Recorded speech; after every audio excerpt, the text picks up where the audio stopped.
திமுகவினர் வந்து எல்லாத்தோட விஷயத்தையும் தங்களுக்கான பெயிண்ட் அடிக்கிறாங்க. நல்லா பெயிண்ட் அடிக்கட்டும், தமிழக மக்கள் நிராகரிப்பாங்க. ஏன் இதை நான் சொல்றேன்னா 69% அம்மையார் ஜெயலலிதா அவர்களோட ஆட்சி காலத்துல பண்ணது. அண்ணன்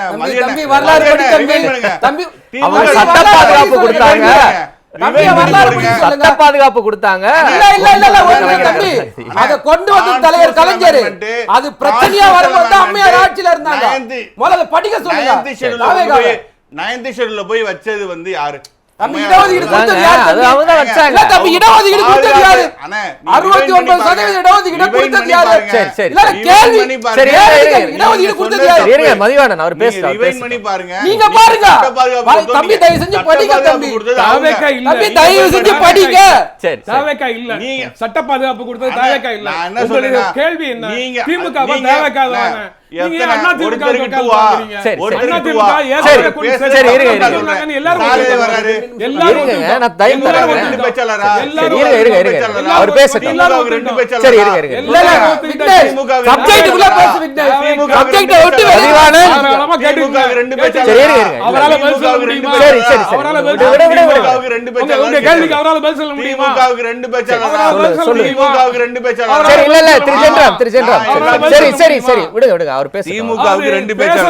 அதாவது நீ திமுகன்னு சொல்றதுதான் அவங்களுடைய ஒரே ஒரு லாஜிக் பாருங்க. இதுக்கு ஏதாவது செய்யலாம், வேற லாஜிக் படி பாருங்க. வேற ஏதாவது செய்யலாம். தப்பா இல்ல. திமுக எதுக்கு தலைப்பு நிதானமா பேசுவோம். இல்ல நிதானமா பேசுவோம். நிதானமா பேசுவோம். திமுக உறுப்பினராக இருந்தா நான் திமுகன்னு போட்டு வருவேன். தாவேக்கு ஆதரவாளர்னு போட்டு வருவாங்க மாதிரி நான் வர மாட்டேன். பேசுறது அவரு. திமுக உறுப்பினராக இருந்தால் நான் திமுகன்னு பேசுறது மதியம். எனக்கு என்ன கவலை? எனக்கு என்ன கவலை? எனக்கு என்ன பயம்? திமுக உறுப்பினராக இருந்தால் நான் திமுகன்னு போட்டு வருவேன். நீங்க வரீங்க.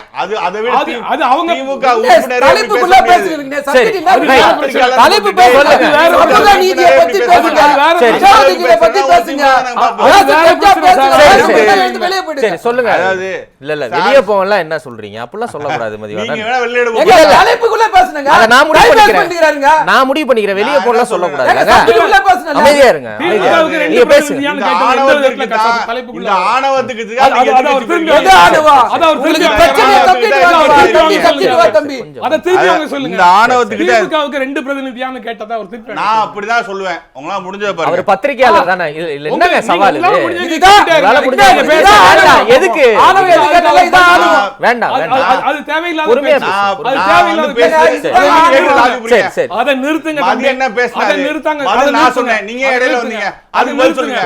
மதி என்ன கேட்டாரு? நான் பதில் சொன்னேன். நீங்க வந்தீங்க. 2 ஸ்போக்ஸ்பர்சன் கேட்டத நிறுத்துங்க. நான் சொல்றேன். திமுகவுக்கு 2 ஸ்போக்ஸ்பர்சன் தாங்க. எங்க இருக்காங்க? சரி யாரெல்லாம் ஒண்ணு யாரெல்லாம் கைய காட்டாதீங்க. யாருன்னு சொல்லுங்க. பேர் இல்ல ஜெனரல் சார் இல்ல வாங்க விட்டுருங்க. நேர்மையை பத்தில நீங்க பேச கூடாது. இல்ல கொஞ்சம் அமைதியா இருங்க. விக்னேஸ்வரன் 2 பேர் யாரு நிதானமா பேசலாம். அதாவது சரி அவரை காங்கிரஸ் பிரதிநிதின்னு சொல்லிட்டீங்க. சரி அவரை தராசு நிறைய விமர்சனத்தை நீங்க எதிர்கொண்டு தானே இருக்கீங்க திரு அவரு ஜெனரல். விட்டுருங்க. யாருன்னு சொல்லுங்க. பேர் சொல்லட்டுங்க. சரி இதெல்லாம் நீங்க நிறைய எதிர்கொண்டு தானே விட்டுருங்க. இது புதுசு இல்ல. இது புதுசு இல்ல. சரி விட்டுருங்க. அதனால பேச முடியலன்னா உடனே யார் முகத்திலயாவது எதையாவது எடுத்து அடிக்கணும் ஒரு மனநிலை இருக்குல்ல. அந்த மனநிலை தான் தாவேக்காவோட பலவீனம். திமுகவோட உறுப்பினர் பேசுறாரு. விட்டுருங்க விக்னேஸ்வரன். நீங்க எது கூட்டா வரீங்க? அவர் ஏன் கண்ட்ரோல் பண்ணல? அவர் கேக்குறாரு. ஏங்க அத விட்டுருங்க. எப்பவுமே உங்களுக்கு யாரு முதன்மையான இலக்கோ அவங்கள சொல்ல மாட்டீங்க.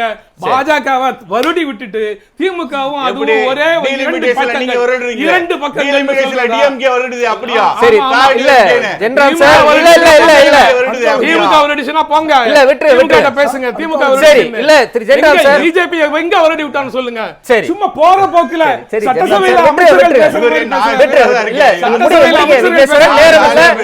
விக்னேஸ்வரன் முடிங்க.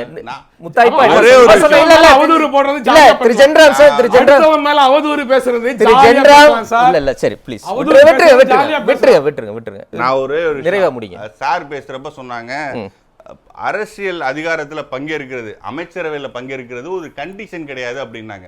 இது ஒரு மிகப்பெரிய ஒரு அடக்குமுறை. இந்த வேர்டு இததான் அண்ணன் மணியரசு அவர்கள் சொல்றாங்க.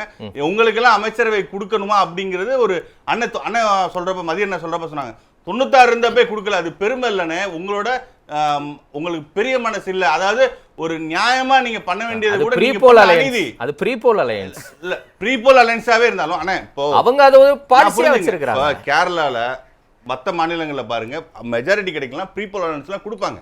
நீங்க கான்ஸ்டிடியூஷன் படி உங்களுக்கு மெஜாரிட்டி கிடைக்கும். அதெல்லாம் ஒத்துக்கிட்டு தானங்க காங்கிரஸ் பாமக கம்யூனிஸ்ட்கள் 2 பேர் இருந்தாங்க. அவர் இப்ப என்ன சொல்றாரு? அவங்களே கேட்காத அன்னைக்கு கவலையை திமுக நீங்க கவலைப்படுறீங்க.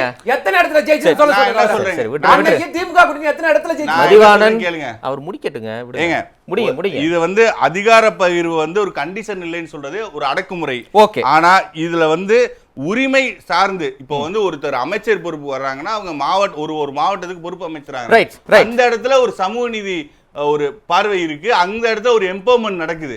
நன்றி. இதற்கு நான் ஒவ்வொரு இடத்துலயும் சமூகம் வந்து அனைத்து மட்டத்திலையும் வந்து சமூகம் பொலிட்டிக்கலி எம்பவர் ஆகிறது வந்து சமூகத்துல ஒரு நல்ல பாசிட்டிவ் தாக்கம் ஏற்படுத்துது. Right, இதை right. திமுக செய்யல, நம்முடைய தலைவர் வெற்றி தலைவர் செஞ்சிருக்காங்க. நன்றி.